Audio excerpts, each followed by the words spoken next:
Buy lang ng buy. Sige lang. So, buy dito, buy doon, order dito, order doon. Gaya-gaya tayo ng binibili. Okay? Pero pag ikaw po ay breadwinner, hindi ka buy ng buy. Save ka ng save. Invest ka ng invest.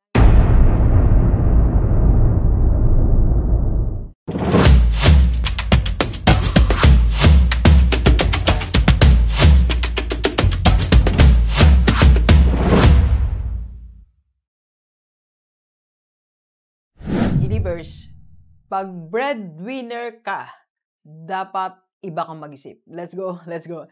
Yes, sino po ang mga breadwinner dito? Taas po ang kamay. Yan, taas natin kamay natin. Okay? So, dalawang klase po kasi ang nabubuhay, nagtatrabaho, at nagninegosyo sa mundo. Isang breadwinner at sabi nga ng aking mentor, isang bread eater. Okay? At kung tayo ay breadwinner, of course, meron tayo mga kaibigan o kasama sa pamilya o office mate na hindi breadwinner. Alam mo, pag gano'n ang situation, halimbawa, 5 kayo magkakasama, 5 kayo magkakaibigan, 5 kayo sa pamilya, ikaw ang breadwinner, tiyakin mo na iba kang mag-isip, okay? Doc, paano ang dapat kong pag-iisip kung ako ay isang breadwinner? Unang-una po, di ba pag nagsha-shopping, pag namimili, ano isip ng mga hindi breadwinner? Sige, bilhin na natin yan, bahala na. Sige, ito, bilhin na natin. Pag naisip ang TV, bilhin ng TV. Pag naisip ang upuan, bilhin ang upuan. Pag naisip ang gantong bagay, bilhin agad. So, ang nangingibabaw is bahala na system. Okay? Pero kung ikaw ay breadwinner, lahat may plano. May plano when to buy this, when to buy your TV, when to buy this set, when to buy these things, okay? So, kung breadwinner ka, hindi ka dapat bahala na mag-isip.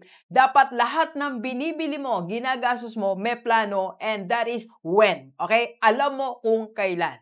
Alright? So, second po, pag may occasion, yung mga hindi breadwinner, ganito silang mag-isip. Okay, so, sky is the limit. Walang limit pag may occasion. Walang budget, hindi nag-save, pero handa ng sobrang dami. Sige, dagdagan natin ganito, dagdagan natin dito. Sige, mangutang ka muna niyan, mangutang ka muna dito. Kasi hindi sila breadwinner. Pero kung ikaw ay breadwinner, may limit ang expenses mo sa lahat ng occasion. Alam mo kung magkano ilalaan mo dito sa ganitong occasion. So, pag Christmas, alam mo ang budget. Pag may birthday, alam mo kung magkano ang babudgetin mo. Alam nyo, ito ginagawa ko pag may occasion.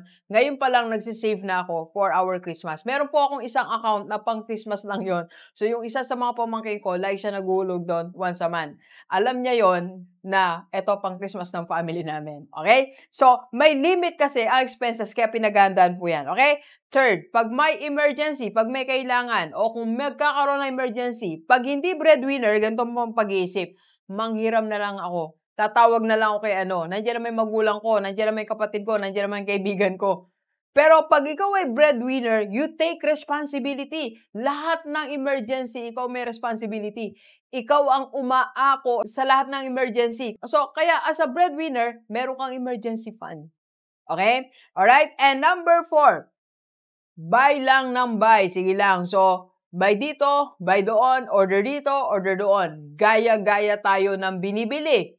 Okay? Pero pag ikaw po ay breadwinner, hindi ka buy ng buy. Save ka ng save. Invest ka ng invest. Yan ang pag-iisip ng isang breadwinner. Pag may extra money, idinadagdag sa savings. Okay? Pag may extra income, idinadagdag sa savings. Pag may unexpected na dumating na blessing, idinadagdag sa savings. Okay? And last po, ganito. Ang mga hindi breadwinner, hanap ng vacations. Hanap ng tour package. Pero pag ikaw ay breadwinner, ang hinahanap mo, new investment opportunity. So yearly, naghahanap ka ng investment opportunity. Saan kaya ako pwede mag-invest? Sino kaya pwede kong kontakin? Kagaya ngayon, alam nyo, meron akong isang idadagdag sa investment portfolio natin. So, sabi ko sa kausap ko, I want to add this. How to do this? Tulungan mo ako. So, ngayon, inayos ng team ko. Okay? Alright, so sa ating po lahat, breadwinner ka ba? Dapat iba kang mag-isip. Okay? Let's go, let's go. Kape po tayo. Kape po. Thank you for watching. We are inviting you to attend our free webinar on how to save and invest the right way para magkaroon ka na ng investment sa mutual fund and maka-start ka na ng Kaiser mo. Ang Kaiser 3-in-1 po yan. May healthcare, life protection, and investment. PM na sa personal FB ko. Let's go, let's go!